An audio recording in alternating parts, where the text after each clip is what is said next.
बोलो वृंदावन बिहारी लाल की जय। कार्तिक मातम की जय। गजाननं भूतिररादिसेवितं कपेत्यम्बुफलचारुभक्षणम् उमासुतं शोकविनाशकारिकं नमामि विघ्नेश्वरपादपङ्कजम्। गुरुर्ब्रह्मा गुरुर्विष्णु गुरुर्देवो महेश्वरः गुरुर्साक्षात् परं ब्रह्म तस्मै श्री गुरुवे नमः। नारायणं नमस्कृत्यं नरं चैव नरोत्तमं देवीं सरस्वतीं व्यासं ततो जयमुदीरयेत्।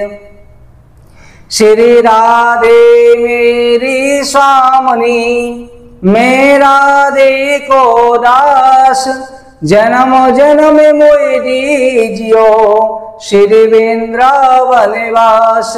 सब द्वार ने को छोड़कर आयो तेरे द्वार श्री वृषभान की लाडली जरा मेरी ओर निहार। प्रभु मोहि न विसारियो चाहे लाख लोग मिल जाएं हमसे तुमको बहुत है तुमसे हमको नाय।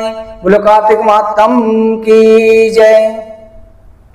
श्री सूत जी महाराज कहते हैं कि ऋषिवरों, देवऋषि नारद जी ब्रह्मा जी से कहते हैं कि हे भगवान, हे पितामह, आप कृपा करके कार्तिक के महीने में स्नान दान पूजा के विषय में आपने जानकारी दी।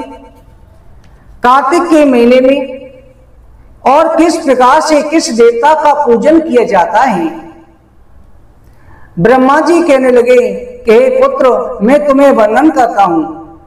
और इसी प्रश्न को देवऋषि नारद जी ने फिर राजा पृथु को बताया।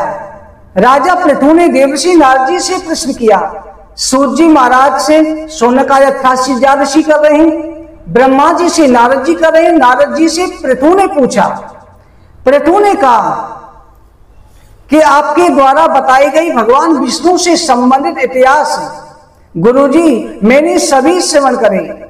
आप कृपा करके कार्तिक के महीने में किन देवताओं का पूजन किया जाता है, किन का व्रत किस तिथि में किया जाता है, किस देवता का व्रत क्या फल प्रदान करता है, कृपा करके वर्णन करें।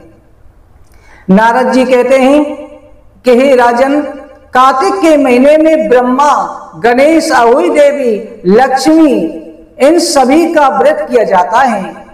आश्विन शुक्ल पक्ष पूर्णमासी को ब्रह्मा जी का विधि का व्रत किया जाता है। सबसे पहला व्रत विधि का होता है। दूसरा व्रत जो होता है गणेश चतुर्थी करवा चौथ का होता है। करवा चौथ के दिन गणेश जी की पूजा की जाती है। सप्तमी और अष्टमी को अहोई देवी का होता है और अमावस्या को माता मां लक्ष्मी का व्रत करना चाहिए। राजा पृथु ने पूछा कि हे देवऋषि, मैं आपसे कार्तिक मास के कृष्ण पक्ष की चतुर्थी तिथि के दिन का व्रत पूछना चाहता हूं। इस व्रत का नाम विधि क्या है, इसका महत्व क्या है, विस्तार पूर्वक बताने की कृपा करें। नारद जी कहने लगे, हे राजन, सभी इच्छाओं को पूरा करने वाला, अत्यंत पवित्र, पापों का नाश करने वाला, पुण्यदायिनी इस कथा का श्रवण करो। पापों से मुक्ति पाने के लिए कृष्ण पक्ष की चतुर्थी, कार्तिक के महीने की कृष्ण पक्ष की चतुर्थी अनेकों प्रकार अनेकों जन्मों के पापों का नाश करने वाली संसार में प्रसिद्ध है। प्रत्येक स्त्री पुरुष को ये सुंदर व्रत अवश्य करना चाहिए। हे नरोत्तम, विधवा हो, कुंवारी स्त्रियां हो, सौभाग्यवती स्त्रियां हो, सभी को इस व्रत को करना चाहिए। सभी अलग अलग विधि से कर सकती हैं। 8 वर्ष से अधिक आयु वाली कन्या, जवान अवस्था वाली स्त्री या युवती या वृद्धावस्था को प्राप्त स्त्री भी, विवाहिता हो अविवाहिता हो सभी इस व्रत को कर सकते हैं, यहाँ तक कि पुरुष भी इस व्रत को कर सकते हैं। ये व्रत केवल पति की दीर्घायु के लिए ही नहीं, अगर पुरुष करता है तो उसका व्यापार चलता है, धन धान वैभव की प्राप्ति होती है, सर्वत्र विजय होती है, हर संकटों का नाश होता है। और विधवा स्त्री मुक्ति प्राप्त करने के लिए, भगवान की भक्ति प्राप्त करने के लिए रखती हैं। केवल अर्थ इतना है, स्वागवती स्त्रियां चंद्रमा को अर्घ देती हैं, बाकी जो है केवल साधारण विधि से देती हैं। इस व्रत में सुंदर व्रत करने वाली स्त्री कभी भी जो है विधवा नहीं होती, उसके पति की दीर्घायु हो जाती है। अगर कोई कुंवारी कन्या इस व्रत को करती है, सुंदर पति की प्राप्ति होती है, उसके साथ सदा प्रसन्न और खुश रहती हैं। हे राजन, मेरे वचनों को ध्यान लगाकर के सुनो कि व्रत की विधि क्या है, नियम क्या है, कैसी व्रत करना चाहिए, इसकी कथा क्या है। तृतीया तिथि के दिन इस व्रत का नियम लेना चाहिए। तृतीया तिथि की रात्रि से नियम प्रारंभ हो जाते हैं। चतुर्थी तिथि को प्रातः काल उठ करके यथाविधि स्नान करके सभी आवश्यक कामों को करना चाहिए। फिर गंध धूप दीप आदि से गणेश जी का पूजन करें, व्रत का संकल्प लेना चाहिए। तत्पश्चात प्रदोष काल में गणेश जी की पूजा करनी चाहिए। चंद्रोदय होने पर चंद्रमा को अर्घ्य देना चाहिए। फिर ब्राह्मणों को भोजन कराकर के स्वयं भी भोजन करना चाहिए। क्रोध आदि को त्याग करके रात्रि जागरण करना चाहिए। पूजा करने से गणेश जी प्रसन्न हो जाते हैं। इस मंत्र का उच्च स्वर से उच्चारण करें। गणेश जी का ओम गंग गणपते नमः इस मंत्र का उच्चारण करें, गणेश जी की परिक्रमा करें। हे राजन, स्तुति पाठ करने के बाद आरोग्य और सौभाग्य की प्राप्ति के लिए गणेश जी को अनाज चढ़ाना चाहिए। फिर सौभाग्य और पुत्र की वृद्धि के लिए गणेश जी की प्रदक्षिणा के बाद जब गणेश जी की पूजा कर ले में, करवा चौथ की कथा श्रवण कर ले में, उसके बाद जो वस्तु मनसी है कुल वृद्धा को समर्पित करे। नव विवाहितों के लिए व्रत और दान की विशेषता के विषय में सुनो। जिनकी नई शादी हुई है, पहली बार व्रत है, उन्हें किस प्रकार करना चाहिए। इसमें जो है 10 अस्त्र का आदि दक्षिणा युक्त जो भी संकल्प हो उसे दान करें। ये कृत्य पुरुषों के लिए, अन्य स्त्रियों के लिए आवश्यक कृत्य के लिए विषय सुनो। हे राजन, स्त्रियों को चाहिए तृतीया को सिर सहित स्नान करें। रात्रि के समय भोजन करने के बाद में दातुन ना करें। फिर सुख पूर्वक गणेश जी को सूर्योदय के समय नमस्कार करें। विधि पूर्वक नदी में स्नान करें। नवविवाहितों के लिए ये विधि है। फिर इसके बाद में वहां पर सभी अन्य कृत्यों को संपादित करें। सुंदर आभूषण और वस्त्रों को धारण करके संध्या के समय उत्सव का आयोजन करें। चतुर्थी को प्रयत्न पूर्वक किए जाने वाले महोत्सव के आयोजन के विषय में बतलाता हूँ। स्वर्ण आदि के पात्र में 10 अष्टका रख करके घृत का दीपक प्रज्वलित करें। स्वर्ण आदि के कलश में जल भर करके उसे पात्र के मध्य में रखें। फिर सभी स्त्रियां पात्र के मध्य में कलश को रख करके अपने अपने हाथों को उठा करके फिर अपने हाथों में उस पात्र को ले ले गए और जो पात्र है, करवा है, एक दूसरे को दे। अपने पात्र में रखे हुए कलश को दूसरे के हाथ में लेकर के 10 बार चूम करके बारंबार मंत्र का उच्चारण करके उसे घुमाना चाहिए। पात्र को एक दूसरे को देवे। स्त्रियों को समय पर ये प्रार्थना करनी चाहिए, हे सौभाग्यवती, कार्तिक मास की चतुर्थी को ये पात्र ग्रहण करो। पति की आयु और सौभाग्य को बढ़ाने वाला ये व्रत है। इस समस्त कामनाओं को देने वाले शुभ पात्र को कामना की संकल्प सिद्धि के तो हे करवा माता ग्रहण करो। हे सुंदरी माता करवा, इस नेत्र ज्योति वर्धक दीपक को भी ग्रहण करो। हे राजन, इस प्रकार के मंत्रों को 9 बार उच्चारण करके स्त्रियां अपने पात्रों को चलावे। 10वीं बार चलाते समय, 10वीं बार घुमाते समय फिर प्रार्थना करें कि हे देवी, इस सर्व सौभाग्यदायक कलश को ग्रहण करो ताकि मुझ पर और तुम पर गणेश जी सदैव प्रसन्न बने रहें। इस प्रकार से दक्षिणा सहित फिर 21 बार, कहीं पर 10 बार, कहीं पर 21 बार के चलन की प्रथा है। जैसी कुल परंपरा है वैसा करना चाहिए। फिर पूर्वानुसार सभी स्त्रियां अपने अपने कलशों को तथा पात्रों को भ्रमण करावे।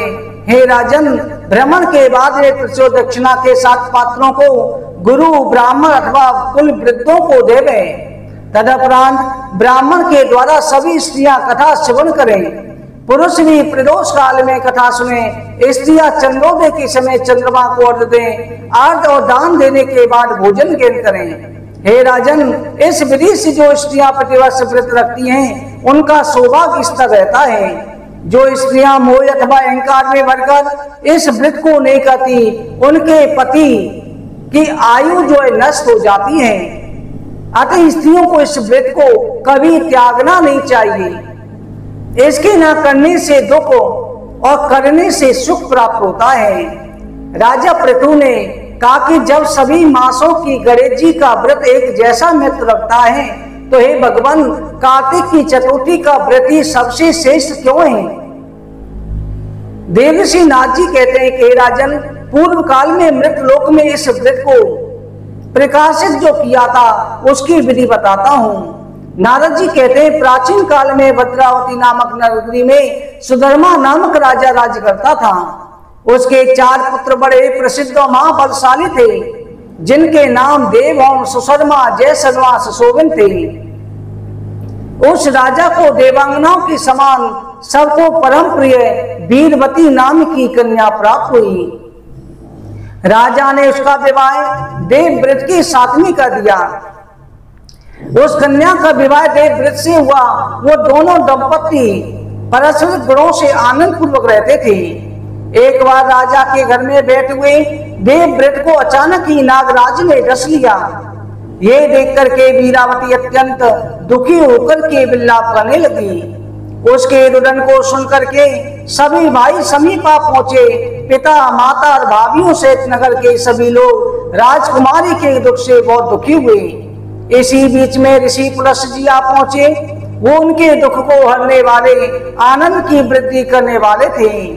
उन्हें देख करके राजा ने हाथ जोड़ करके कहा, हे प्रभु, मेरी कन्या किस पाप के कारण विधवा हुई है? हे मुनि साधु, इसका दुख किस प्रकार से दूर हो मुझसे कहिए। पुलस्त जी कहने लगे, हे राजन, तुम्हारी विवाहिता पुत्री ने कार्तिक मास में सौभाग्य सुख को देने वाले गणेश चतुर्थी के व्रत को नहीं किया, उसी पाप के कारण ये विधवा हुई। हे राजन, ये व्रत स्त्रियों के लिए आवश्यक है। इसके विषय में सुनो। एक समय समस्त देवता, ऋषि, ब्रह्मा, विष्णु, शिव सहित एक स्थान पर एकत्र हुए। वो सब दैत्यों का नाश करने के लिए विचार करने लगे। दैत्यों के विनाश के बाद सुख किस प्रकार से मिलेगा? दैत्यों का अत्याचार बढ़ रहा था। ये देख करके देवताओं ने गणेश जी का व्रत रखने के लिए ब्रह्मा जी ने परामर्श किया। ब्रह्मा जी ने कहा कि देवताओं, तुम गणेश जी का व्रत रखो। गणेश जी के प्रभाव से दैत्यों का नाश कर दिया। फिर सभी देवताओं ने, ब्रह्मा, विष्णु, महेश ने गणेश जी से कहा, तुम हमसे कोई वरदान मांगो।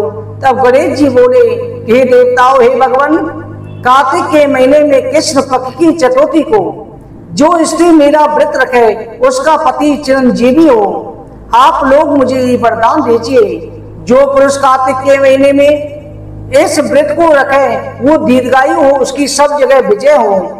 ये सुनकर के देवताओं ने कहा, जो भी स्त्री कार्तिक मास में तुम्हारा व्रत रखेगी उसके पति की आयु कम होगी तो वो दीर्घायु हो जाएगा, चिरंजीवी हो जाएगा।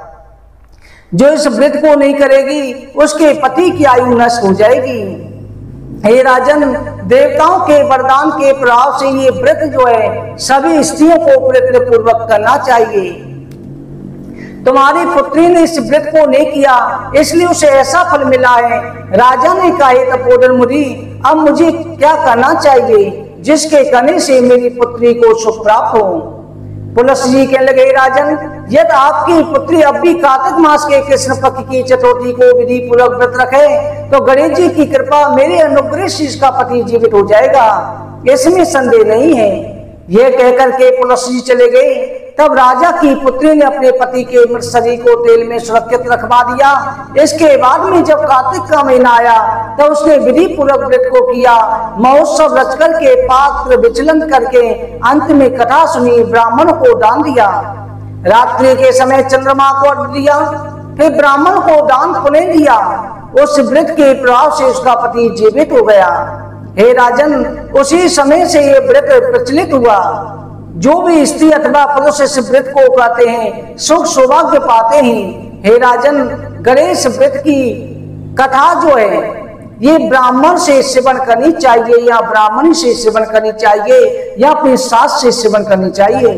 कार्तिक मास की कृष्ण पक्ष की चतुर्थी को गणेश जी का व्रत रखे, पुराणों में वर्णित कथा अवश्य सुननी चाहिए। कथा ना सुनने से व्रत का आधा फल प्राप्त होता है और कथा सुनने से 10 गुना फल प्राप्त हो जाता है। ब्राह्मण के मुख से कथा सुनने पर सैकड़ों गुना फल प्राप्त होता है। इस कथा को पढ़ने सुनने से 1000 गोदान का फल प्राप्त होता है। इस प्रकार से इस व्रत को करना चाहिए। बोलो कार्तिक मातम की जय। भक्तों, आज के दिन मूली नहीं खानी है और आज के दिन आपको गणेश जी को हरी दुर्वा के 11 अंकुर अर्पित अवश्य करने और 5 इलायची चढ़ानी है। उसके बाद में अगले दिन 5 इलायचियों को प्रसाद के रूप में ग्रहण करें और जो हरी घास के अंकुर हैं उनको आप किसी वृक्ष में, पेड़ पौधे में, तुलसी में डाल दें। और ध्यान रखें, जो कल के उपाय में चावल थे विष्णु जी को चढ़ाए थे उन्हें आप अपने घर के भंडार के चावलों में डाल दें। अब दूसरी कार्तिक महीने में करवा चौथ की कथा का वर्णन करते हैं। बोलो करवा चौथ माता की जय। पहले समय पर एक साहूकार था। उस साहूकार के 7 पुत्र थे और एक पुत्री थी जिसका नाम था वीरावती। 7 भाई अपनी बहन वीरावती को बहुत प्रेम करते थे। बहन भाइयों में बहुत प्रेम था। एक दिन की बात है, बहन भाइयों में बहुत अत्यंत प्रेम से खेलते हुए एक साथ खाना भी खाने लगे। कुछ समय हुआ, 7 भाइयों की शादी हो गई और बहन वीरावती का विवाह भी एक राजा के साथ हुआ। करवा चौथ का पहला व्रत आया। बहन वीरावती मायके में थी। उस दिन जो है 7 भाभियों ने व्रत रखा, बहन वीरावती ने भी व्रत को रखा। 7 भाई दुकान पे गए हुए थे। सायंकाल के समय आए, आकर के जब भोजन करने लगे बहन वीरावती को आवाज लगाई कि बहन वीरा आकर के हमारे साथ भोजन कर ले। भाभियों ने कहा कि आज बहन वीरावती भोजन नहीं करेगी, उसकी करवा चौथ का व्रत है। 7 भाई बोले कि चंद्रमा तो रात को बहुत लेट निकलता है, तब तक कि हमारी बहन भूखी रहेगी। 7 भाइयों ने युक्ति बनाई। एक भाई जंगल में गया, अग्नि जलाई, दूसरा छलनी लेकर के पेड़ पर चढ़ गया, अग्नि को पीछे से दिखाया और भाइयों ने कहा बहन देखो चंद्रमा निकल आया है, चंद्रमा को अर्घ देकर के भोजन कर ले। बहन वीरावती ने नकली चंद्रमा को देखा, जो चंद्रमा जैसा ही दिखाई दे रहा था। अपनी भाभियों से कहा भाभी चंद्रमा निकल आया है, चंद्रमा को अर्घ देकर के भोजन कर लेते हैं। भाभियों ने कहा बहन हमारा चंद्रमा रात को निकलेगा, अभी तुम्हारा चांद निकला है। वीरावती ने नकली चंद्रमा पर दिया, भोजन करने बैठी। पहले में छींक आने लगी, दूसरे कौर में बाहर आ गया, तीसरे कौर ले रही थी। उसी समय उसके पति की मृत्यु हो गई। ससुराल से खबर आई कि उसके पति राजा नहीं रहे। रोती बिल्लाप करती हुई अपनी ससुराल पहुंची। जाके देखा उसके पति के शरीर में हजारों सुइयां चुई हुई हैं। उसने अपने पति के शरीर को सुगंधित तेलों में रख दिया। ब्राह्मणों से पूछा, ब्राह्मणों ने बताया कि तुमने करवा चौथ का व्रत खंडित किया है, इस कारण से तुम्हारे पति की मृत्यु हुई है। अब वीरावती प्रत्येक गणेश चौथ का व्रत रखने लगी। और पति के शरीर को सुगंधित वस्तु में ऐसे रख दिया जिससे वो खराब नहीं हो, क्योंकि पहले सैकड़ों हजारों वर्षों की आयु होती थी और नित्य प्रति एक सुई को निकाल देती थी। इस तरह से 12 वर्ष हो गए, आखिरी सुई रह गई थी। करवा चौथ का व्रत आ रहा था। उसने दासी से कहा, दासी मैं मंदिर होकर के आती हूं, मेरे पति के शरीर का ध्यान रखना। वीरावती मंदिर गई, दासी ने आखिरी सुई को निकाल दिया। अब 12 वर्ष के बाद में राजा भूल चुका था, उसने दासी को जो वीरावती समझ लिया। जब वीरावती आई, अपने पति को दासी के साथ देखा कि दासी ने मेरा स्थान ले लिया है।